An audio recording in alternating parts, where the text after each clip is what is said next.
most people are waiting for their life to change so they can feel gratitude, to feel abundance, to feel whole. You know, that's the old model of cause and effect, you know. So if you're living with emptiness, you're living with lack, you're living with pain, most people have been conditioned that something out there has to take away this emptiness or feeling inside of them. But if you believe that you're creating your life and you're living by lack, well, lack isn't going to create abundance, right? So then it makes sense then that you don't really actually create wealth, you generate wealth, you generate abundance. So the moment you start teaching your body emotionally what that future is going to feel like before it's made manifest, well, your body, as the unconscious mind, believes it's living in that future in the present moment. Now, it's a scientific fact that it's the environment that signals the gene. The end product from an experience in the environment is an emotion. So when you begin to embrace an elevated emotion, you're beginning to signal the gene ahead of the environment. What's the importance of that? Well, genes make proteins, and proteins are responsible for the structure and the function of your body. And the expression of proteins is the expression of life. So by you creating an elevated emotion and teaching your body what that future will feel like before it's made manifest, your body's starting to live in that future reality in the present moment. Now here's the key. If you were able to become familiar with gratitude, become familiar with wholeness, become familiar with abundance, become familiar with freedom, and you're able to generate those chemicals every single day, more than likely you would be walking around feeling like your future has already happened, and you would no longer be looking for it to happen. You would already feel like it has happened. Now, what is the importance of that? Well, you're literally becoming somebody else. So you're leaving your lack, you're leaving your guilt, you're leaving your emptiness behind. Your personality, literally, Ed, is made up of how you think, how you act, and how you feel. And how you think, how you act, and how you feel is your personality, and your personality is intimately connected to your personal reality, your life. So then if you want to change your life, your personal reality, you got to change your personality. And here we go again. You got to start becoming conscious of your unconscious thoughts. You got to start noticing how you act, how you speak. You got to pay attention to how you're feeling. Some people would live in guilt their whole entire life and don't even know it's guilt because at least it feels like them. So then when you start doing that, you begin to objectify your subjective self. So then when you begin to make small changes, back to thought, a new thought should lead to a new choice. A new choice should lead to a new behavior. A new behavior should create a new experience, and a new experience should create a new emotion. And that new emotion is teaching your body chemically to understand what your mind has intellectually understood. Now your body is embodying the truth. I believe in human possibility, human potential, and I think that one of our biggest limiting beliefs is the belief of how limited we really are. And so my interest is to give people the science to begin to understand how powerful they really are. And I think that science really is the language that does that really well. And the new sciences like quantum physics and neuroplasticity, neuroscience, neuroendocrinology, psychoneuroimmunology, the mind-body connection, epigenetics, all of those sciences point the finger at possibilities. So I want to create a language for people from a philosophical or theoretical standpoint for them to begin to understand what's possible. But then I want to be able to have those people begin to wire that information in their brain completely, because learning is making new connections, right, in the brain. But remembering is maintaining and sustaining those connections. And it's so much easier to lose our vision than to remember it, right? So then we have to begin to hardwire the brain or install the neurological hardware in preparation for an experience. So the more people understand what they're doing and why, then the how gets easier. So I want to then set up the conditions in an environment, in a workshop where people can begin to apply or personalize what they learn so that they can have an experience. An experience then further enriches the brain. But the prize of an experience is an emotion.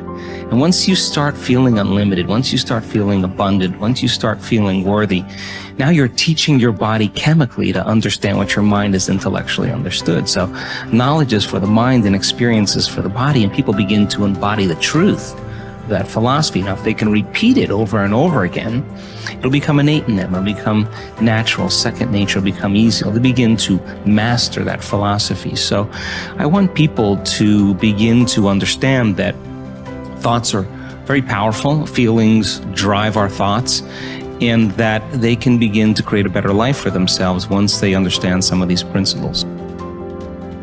Your capability is constant, but how much of it you use depends upon the identity you have for yourself. For example, if you feel certain that you are an outgoing, outrageous person, you'll tap the resources of behavior that match your identity. Whether you see yourself as a wimp or a wild man, a winner or a wallflower, will instantly shape which capabilities you access. You may have read the book Pygmalion in the classroom, which details the dramatic change in students' performance when they become convinced that they are gifted. Time and again, researchers have shown that students' capabilities are powerfully impacted by the identities they develop for themselves as the result of teachers' belief in their level of intelligence. In one study, a group of teachers were told that certain students in their classes were truly gifted and to make sure that they challenged them to continue to expand. As can be expected, these children became the top achievers in their class. What makes this study significant is that these students had not actually demonstrated higher levels of intelligence. And in fact, some had previously been labeled poor students. Yet it was their sense of certainty that they were superior, which had been instilled by a teacher's false belief, that triggered their success. The impact of this principle is not limited to students. The kind of person other people perceive you to be controls their responses to you. Often this has nothing to do with your true character. For example, if a person sees you as a crook, even if you're an honest person and do good things, this person will search for the sinister motive behind your acts. What's worse is that after making a positive change, we often allow others in our environment who have not changed their image of us to anchor our own emotions and beliefs back into our old behaviors and identities. We all need to remember that we have tremendous power to influence the identities of those we care about most. The best effect of fine persons is felt after we have left their presence. Ralph Waldo Emerson. We all will act consistently with our views of who we truly are, whether that view is accurate or not. The reason is that one of the strongest forces in the human organism is the need for consistency. Throughout our lives, we've been socialized to link massive pain to inconsistency and pleasure to being consistent. Think about it. What labels do we attach to people who say one thing and then do another, who claim to be one way and then behave another? We call them hypocritical, fickle, unstable, unreliable, wishy-washy, scatterbrained, flaky, untrustworthy. Would you like to have these labels attached to you? Would you even like to think of yourself in this way?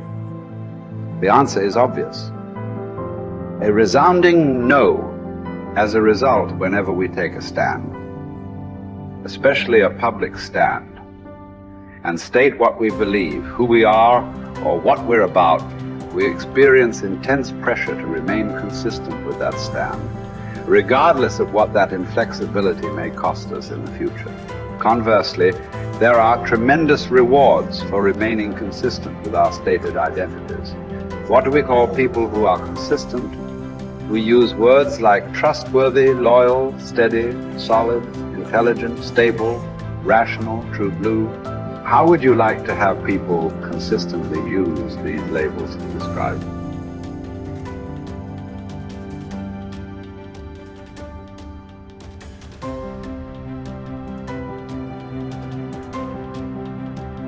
Becomes irrevocably tied to your ability to avoid pain and gain pleasure.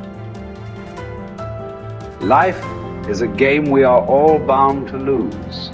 The man who looks for the morrow without worrying over it knows a peaceful independence and a happiness beyond all others. Whoever has said, "I have lived," receives a windfall every day he gets up in the morning. Confronting the worst case scenario saps it of much of its anxiety, inducing power. Happiness reached via positive thinking can be fleeting and brittle. Negative visualization generates a vastly more dependable calm. It is a ridiculous thing for a man not to fly from his own badness, which is indeed possible, but to fly from other men's badness, which is impossible. Hour by hour resolve firmly to do what comes to hand with dignity and with humanity, independence, and justice. Allow your mind freedom from all other considerations. This you can do if you will approach each action as though it were your last, dismissing the desire to create an impression, the admiration of self, the discontent with your lot. See how little man needs to master for his days to flow on in quietness and piety. He has but to observe these few counsels, and the gods will ask nothing more.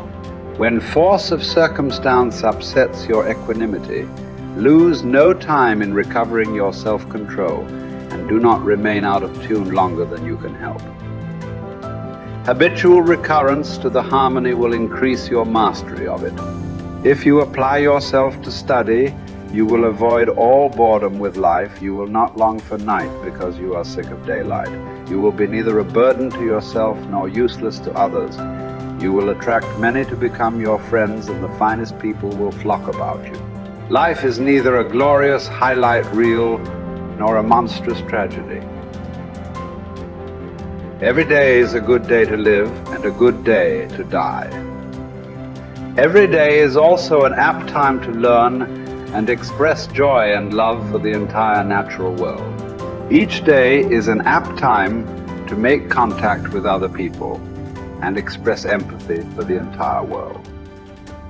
Each day is perfect to accept with indifference all aspects of being.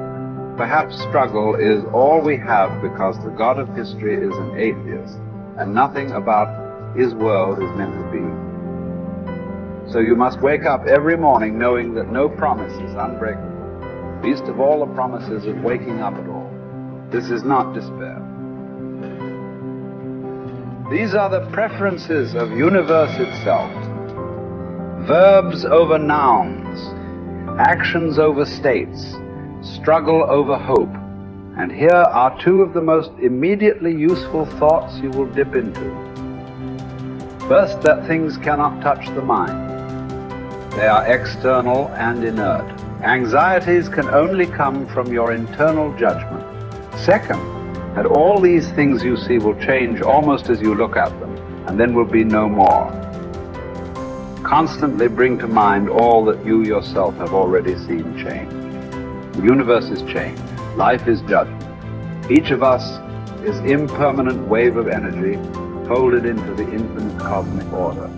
Acknowledgement of the fundamental impermanence of ourselves unchains us from the strictures of living a terrestrial life stuck like a needle, vacillating between the magnetic pull of endless desire and the terror of death.